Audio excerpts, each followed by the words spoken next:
রাখি বন্ধনের দিন ভাই বোনের কাছে বছরের সব থেকে বিশেষ একটা দিন। কিন্তু এমনটা যদি হয় যে এই দিন তাদের জীবনের সব থেকে অলৌকিক আর ভয়ঙ্কর দিন হয়ে ওঠে। প্রেরণা মোহিতের ছোট বোন। 3 বছর আগের এক ভয়ানক কার অ্যাক্সিডেন্টে তাদের মা বাবা মারা যায়। তখন থেকে মোহিতই বাবা মায়ের মতো প্রেরণার দেখাশোনা করত। আজ রাখি বন্ধনের দিন, আর বাড়িতে সকাল থেকেই একটা খুশির পরিবেশ তৈরি হয়ে আছে। এইবার গিফটে নতুন ফোন চাই তোর? হ্যাঁ, ফোন চাই আমার দাদা, ওই ফোনটা যাতে সুপার ক্লিয়ার ক্যামেরা আছে। সেলফি তুললে মনে হবে যেন মডেলিং এর শুট চলছে। আরে ভালো সেলফির জন্য ভালো ফোনের নয়, দেখতেও ভালো হওয়া প্রয়োজন। তাতে বেচারার ফোনটার কি দোষ? হ্যাঁ, যদি আমি রাখির বদলে তোমাকে একটা লঙ্কার মালা পরাতে পারতাম তাহলে হয়তো তুমি বুঝতে পারতে। আচ্ছা বাবা, রাগ করিস না, নিয়ে আসবো একটা দারুণ ফোন আমার আদরের বোনের জন্য, পাক্কা। ততক্ষণে রাখি বন্ধনের পর্ব শেষ হয়ে গিয়েছিল এবং ভাই বোন খুনসুটি করছিল নিজেদের মধ্যে। তখনই হঠাৎ বাড়ির ডোরবেলটা বেজে ওঠে। এখন আবার কে এলো? আচ্ছা হ্যাঁ, হয়তো কোনো পার্সেল এসেছে। মোহিত দরজা খুলে দেখে সামনে একজন পার্সেল নিয়ে দাঁড়িয়ে, কিন্তু তার মুখে একটা অদ্ভুত হাসি ছিল। সে মোহিতকে পার্সেলটা দিল আর ওটিপি না জিজ্ঞেস করেই সেখান থেকে হঠাৎ করে উধাও হয়ে গেল। ভারী আজব লোক তো, ওটিপিটাও চাইল না। হয়তো পরে নিজেই ফোন করবে। কি আছে এই পার্সেলে দাদা? আরে তুই বলেছিলিস না তোর ওই হরর স্টোরিজের বুকগুলো প্রয়োজন, সেইগুলোই আনিয়েছি। থ্যাংক ইউ দাদা, দেখাও দেখাও। প্রেরণা যেই বক্সটা খুলল সেখানে বইয়ের সাথে সাথে একটা ছোট বাক্স রাখা ছিল।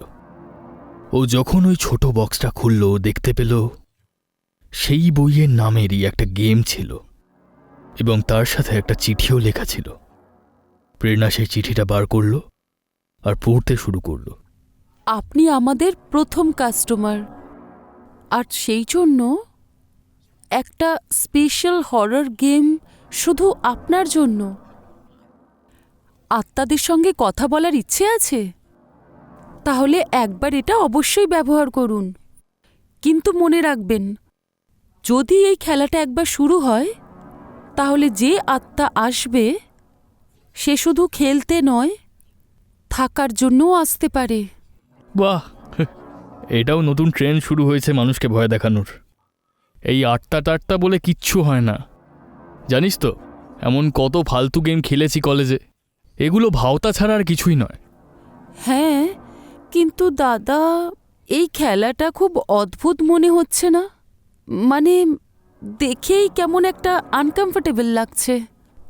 আমার তো মনে হয় এটা ডাস্টবিনে ফেলে দেওয়া উচিত। ওহো, তার মানে ম্যাডাম ভয় পেয়ে গেছে? না তো, কে বলল আমি ভয় পেয়েছি? আমি কেন ভয় পেতে যাব? ব্যাস, আমার একটু অদ্ভুত মনে হলো তাই বললাম। ঠিক আছে, তাহলে একটা কাজ করা যাক। তুই যদি না ভয় পাস তাহলে আজ রাতে আমরা দুজনে একসাথে এই গেমটা খেলব। প্রেরণার ওই গেমটা খেলার একেবারেই ইচ্ছে ছিল না, কিন্তু ওর দাদার বারবার আবদারের কারণে ও রাত্রিবেলা দাদার সাথে ওই গেমটা খেলতে বসল। মোহিত রুমের লাইটগুলো বন্ধ করে দিয়েছিল আর 4টে ক্যান্ডেল জ্বালিয়ে ঘরের 4টে কোণে রেখে গেমটাকে মাঝখানে রেখে তার দুধারে ওরা বসল। দেখ, সবার প্রথমে আমাদের এই সামনে রাখা বোর্ডটায় এই কয়েনটাকে ঘোরাতে হবে, আর তারপর বলতে হবে, যদি কোনো আত্মা এখানে থেকে থাকো তাহলে আমাদের সামনে এসো, আর তারপর 3 বার তালি দিতে হবে। ব্যাস, এইটুকুই করতে হবে। বাদ দাও না দাদা, আমার এই গেমটা খেলতে একদম ভালো লাগছে না। সত্যি, আমার খুব অদ্ভুত একটা ফিলিংস হচ্ছে। আরে পাগল, কিচ্ছু হবে না। আমি আছি তো তোর সাথে। আমি থাকতে তোর কিচ্ছু হতে দেব না। তুই শুধু আমার উপর ভরসা রাখ। চল ট্রাই করি। মোহিত আর প্রেরণা দুজনেই এই বোর্ডের ওপর হাত রাখল। আস্তে আস্তে কয়েনটাকে গোল গোল ঘোরাতে লাগলো, আর তারপর সেটাকে বোর্ডের মাঝখানে রাখল। আর তারপর দুজনেই একসাথে বলল, যদি এই রুমের মধ্যে কোনো আত্মা থেকে থাকে তাহলে আমাদের নিজের উপস্থিতি জানান দাও। এই প্রশ্নটা করে দুজনেই 3 বার তালি দিল। ঘরের মধ্যে কিছুক্ষণের জন্য প্রগাঢ় নিস্তব্ধতা। কোনো নড়াচড়া নয়, কোনো আওয়াজ নেই, সবকিছু একেবারে শান্ত ছিল। কিন্তু তখনই মোহিত খুব জোরে হাসতে শুরু করলো। দাদা, তুমি এভাবে হাসছো কেন? তোমার তোমার কিছু হয়নি তো? আরে না, তুই কত বড় ভীতু দেখ। তোর মুখটা দেখে তো আমি হাসি থামাতেই পারছি না। কিচ্ছু নেই এই গেমে, আত্মা টাত্তা বলে কিচ্ছু হয় না। সব কিছুই ভাওতাবাজি আসলে। চল গুটিয়ে ফেলে এগুলো এবার। মোহিত গেম বোর্ডের ওপর থেকে কয়েনটা তুলল আর বোর্ডটাকে ফোল্ড করে বিছানার ওপর রেখে দিল। কিন্তু যেই ওরা দুজন পেছনে ফিরল, তখনই ওই বোর্ডটা আবার মেঝের মধ্যে ওইভাবেই খুলে গেল। আর ঠিক তখনই ওরা একটা অদ্ভুত চিৎকার শুনতে পেল। আর যখন ওরা বিছানার দিকে তাকিয়ে দেখল, ওরা দেখল বোর্ডটা ওখানে নেই, সেটা মেঝেতে খোলা অবস্থায় রয়েছে। আর তার ওপরে সেই কয়েনটাই রাখা ছিল। দাদা, তুমি তো এই বোর্ডটা ফোল্ড করে খাটের উপরে রেখেছিলে, তাহলে এটা নিচে কি করে এলো? আর এটা একদম সেইভাবেই রাখা আছে যেভাবে আমরা প্রথমে রেখেছিলাম। দেখো, তুমি আমার সঙ্গে কোনো মজা করছো না তো? না প্রেরণা, আমি কিচ্ছু করিনি। আমি নিজেই বুঝতে পারছি না এগুলো কি হচ্ছে। এবার ওরা দুজন খুব ভয় পেয়ে গেল। তখনই হঠাৎ ঘরের দরজা নিজে থেকেই বন্ধ হয়ে গেল, আর ঘরের ভেতরটা ঠান্ডা হাওয়ায় ভরে গেল। জানলাগুলো সব নিজে থেকেই খুলে গেল, আর ঘরের ভেতরে যেন ঝড় বইতে শুরু করলো। কিন্তু ঘরের মধ্যে এত জোরে হাওয়া বাওয়া সত্ত্বেও ঘরের 4টে কোণে রাখা মোমবাতিগুলো নিভল না। দাদা, আমার খুব ভয় করছে। চলো না, এই রুম থেকে আমরা বাইরে যাই। হ্যাঁ বোন, ভয় পাস না। আমি আমি দরজাটা খোলার চেষ্টা করছি। তারা দুজন দৌড়ে দরজার দিকে গেল, কিন্তু বহু চেষ্টা করার পরেও দরজা তারা খুলতে পারল না। আর ঘরের ভেতরে বয়ে চলা সেই হাওয়া আরও জোরে বইতে শুরু করল। ঠিক তখনই তারা একটা অদ্ভুত আওয়াজ শুনতে পায়, ঠিক যেন ঘরের মধ্যে কেউ জোরে জোরে শ্বাস নিচ্ছে। তারা সাহস করে পেছনে ফিরে দেখল, কিন্তু সেখানে কেউ ছিল না। তখনই মোহিত হঠাৎ খুব জোরে কাঁপতে শুরু করলো। সে হঠাৎই হাওয়ায় উড়ে সামনের দেওয়ালে গিয়ে আছাড় খেল। মোহিতের মাথা ফেটে রক্ত বেরোতে শুরু করলো। দাদা, দাদা, এইসব কি হচ্ছে? তোমার মাথা ফেটে তো রক্ত পড়ছে। আমাদের আমাদের এই খেলাটা খেলা উচিত হয়নি দাদা। মোহিতের শরীরে কথা বলার শক্তিটুকুও সেই সময় ছিল না। প্রেরণা তাড়াতাড়ি নিজের আলমারির দিকে গেল, একটা কাপড় বার করে আর মোহিতের মাথার রক্তটা মুছে ওর মাথায় সেই কাপড়টা বেঁধে দিল। আস্তে আস্তে সেই ঘরের ঠান্ডা ভাবটা কমতে শুরু করলো, আর ঘরের মধ্যে জোরে বইতে থাকা বাতাসও শান্ত হয়ে এলো। ওদের মনে হলো এবার হয়তো সবকিছু ঠিক হয়ে গেছে। কিন্তু ঠিক তখনই তারা সেখানে কারো পায়ের আওয়াজ শুনতে পেল। দাদা, আমার মনে হচ্ছে যে এখনো আমরা দুজন ছাড়াও এখানে আরো কেউ আছে। আমাদের হয়তো ওই গেমটা আরেকবার খেলে এটা বলা উচিত যে যে আত্মা এখানে আছো, প্লিজ এখান থেকে চলে যাও। তুই তুই ঠিক বলেছিস প্রেরণা। আমরা ওই গেমটা খেলে অনেক বড় ভুল করে ফেলেছি। কিন্তু এখন যখন আমরা এটাকে শুরু করেছি, তাহলে এটাকে শেষও আমাদেরই করতে হবে। দুজনে আবার সেই গেম বোর্ডটা তুলল। বোর্ডের ওপরে থাকা কয়েনটাতে হাত দিয়ে সেটাকে ঘোরাতে শুরু করল। আমরা জানি যে আমরা ছাড়াও এই ঘরে অন্য কোনো আত্মা উপস্থিত রয়েছে, কিন্তু আমরা এখন এই খেলাটাকে শেষ করতে চাই। যে আত্মা আমাদের মধ্যে আছো, দয়া করে এখান থেকে চলে যাও। আমাদের উদ্দেশ্য তোমাকে বিরক্ত করার ছিল না। কিছুক্ষণের জন্য সবকিছু শান্ত হয়ে গেল, কিন্তু কিছুক্ষণ পরে ওই বোর্ডের ওপর রাখা কয়েনটা নিজে থেকেই গোল গোল ঘুরতে শুরু করলো। ঘরের মধ্যে আবার সেই ঠান্ডা বাতাস বইতে লাগলো। ওরা কিছু বুঝে ওঠার আগেই নিজে থেকে হঠাৎ ঘরের দরজাটা খুলে গেল। পেছন থেকে একটা হাত এসে মোহিতের চুলটা চেপে ধরল, তারপর টানতে টানতে বাইরে নিয়ে গেল। মোহিত সেই হাতের বাঁধন কিছুতেই ছাড়াতে পারছিল না, আর প্রেরণা ওর পেছন পেছন দৌড়ছিল। দাদা, দাদা! হঠাৎ টানতে টানতে মোহিতের শরীরটা অন্য একটা ঘরে গিয়ে থামল, কিন্তু তাকে আবার আগের মতোই কেউ শূন্যে তুলে নিয়ে দেওয়ালে ফেলে আছাড় মারল। মোহিত আছাড় খেয়ে মেঝেতে পড়ে গেল। মোহিতের শরীরে তখন কোনো জ্ঞান নেই। সে নিজের মাথাটা ঘরের দরজায় মারতে শুরু করল। মোহিতের মাথায় আগেই চোট লেগেছিল, আর প্রেরণা ওর মাথায় যে কাপড়টা বেঁধেছিল সেটাও রক্তাক্ত হয়ে উঠল। এবার মোহিতের এমন অবস্থা দেখে প্রেরণা কি করবে কিছুই বুঝে উঠতে পারছিল না। ও ভয়ে ভয়ে ওর সামনে গিয়ে ওকে থামানোর অনেক চেষ্টা করল। দাদা, তোমার কি হয়েছে দাদা? প্লিজ এরকম করো না, তোমার কিছু একটা হয়ে যাবে। মোহিত হঠাৎ থামল। প্রেরণা নিজের স্কার্ফ দিয়ে ওর মাথার রক্ত মুছতে শুরু করলো। তখনই মোহিত নিজের মাথা থেকে ওর হাতটা সরালো, আর এক অদ্ভুত হাসির সাথে ওর দিকে তাকালো। ও প্রেরণার গলা ধরে ওকে জোরে ছুঁড়ে ফেলল। মোহিত ওর দিকেই তাকিয়ে ভয়ানকভাবে হাসতে শুরু করলো, আর হাসতে হাসতে এই অদ্ভুত ভঙ্গিতে উল্টোভাবে নিজের হাত পায়ের ওপর ভর দিয়ে সিঁড়ি দিয়ে নামতে শুরু করলো। ওকে এই অবস্থায় দেখে প্রেরণা খুব ভয় পেয়ে গেল। আমাকে যেভাবেই হোক দাদাকে বাঁচাতেই হবে। আমি নিজে কোনো আত্মার সম্মুখীন হতে পারবো না। হে ভগবান, প্লিজ আমাকে সাহায্য করো, আমাকে বাইরে যেতেই হবে। ওদের বাড়ি থেকে কিছু দূরে একটা মন্দির ছিল। প্রেরণা সেখানেই যেতে চাইছিল। সে সিঁড়ি দিয়ে নিচে নামল, কিন্তু যতক্ষণে ও দরজার দিকে যেত, সিঁড়ির নিচে লুকিয়ে থাকা মোহিত ওর পা ধরে টেনে নিল। প্রেরণা আছাড় খেয়ে পড়ল মাটিতে। মোহিত সেটাকে দেখে পাগলের মতো হাসতে শুরু করলো। আত্মাদের ডাকার অনেক শখ ছিল না তোদের? তাহলে নে, আমি এসে গেছি। এখন আমার থেকে পালাচ্ছিস কেন? দেখো, আমরা দুজন অনেক বড় ভুল করে ফেলেছি, কিন্তু প্লিজ আমার দাদাকে ছেড়ে দাও, আমার দাদাকে ক্ষমা করে দাও। আমরা তোমাকে বিরক্ত করতে চাইনি।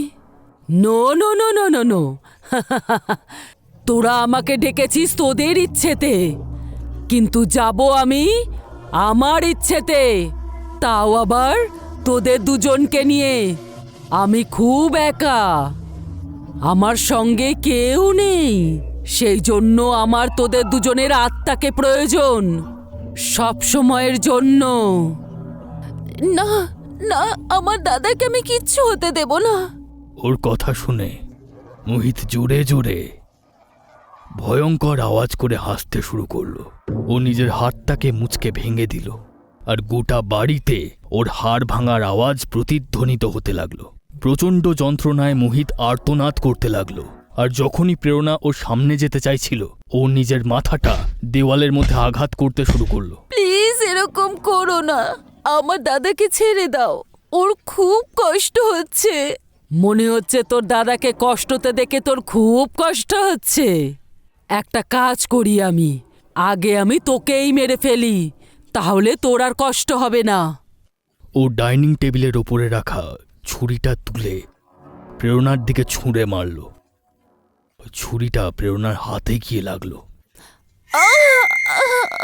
প্রেরণা যন্ত্রণায় চিৎকার করে উঠল। মোহিত ওর দিকে দৌড়ে গিয়ে ছুরিটা ওর হাত থেকে টেনে বার করল, আর সেই ছুরিটাকেই আবার ও হাতে গেঁথে দিল।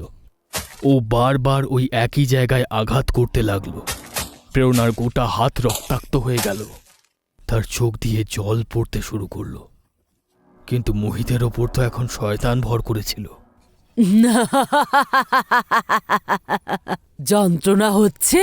কোনো ব্যাপার না, একটু পরে সব শেষ হয়ে যাবে, কারণ মৃত্যুর পরে কোনো কষ্ট হয় না। প্রেরণা সাহস করে ছুরিটাকে নিজের হাত থেকে বার করল, কিন্তু মোহিত আবার ছুরিটাকে হাতে তুলে নিল। আর এইবার সে প্রেরণাকে আঘাত করল না, বরং সেই ছুরি দিয়ে নিজের হাতের ওপরেই আঘাত করতে লাগলো। রক্ত টপ টপ করে মেঝেতে পড়তে লাগলো। প্লিজ আমার দাদার সঙ্গে এরকম করো না, করো না এরকম। প্রেরণা অঝোর ঝরে কাঁদছিল। মোহিত নিজেই নিজেকে আঘাত করতে করতে সেখান থেকে দূরে চলে গেল। আজ রাখি বন্ধনের দিন ছিল, আর সেই দিনে নিজের দাদার এই রকম অবস্থা দেখে প্রেরণার মন খুবই বিচলিত হয়ে উঠল। সেই মুহূর্তে ওর মাথায় একটা বুদ্ধি খেলে গেল। নিশ্চয়ই এর সলিউশন ওই নোটেই লেখা আছে, যার মধ্যে গেমের ইনস্ট্রাকশন দেয়া আছে। আমাকে ওই পেজটা খুঁজে বের করতেই হবে। প্রেরণা দৌড়ে উপরে গেল। ওর হাত থেকে টপ টপ করে রক্ত ঝরে পড়ছিল। ও সেই ঘরে গিয়ে পৌঁছল যেখানে গেমটা খেলা হচ্ছিল। গেমের বোর্ডটা এখনো মেঝেতে রাখা ছিল। ঘরের চারটে কোণে এখনো মোমবাতি জ্বলছিল, কিন্তু ওই চিঠিটা ওখানে ছিল না। ও সব জায়গায় তাকিয়ে দেখতে লাগলো।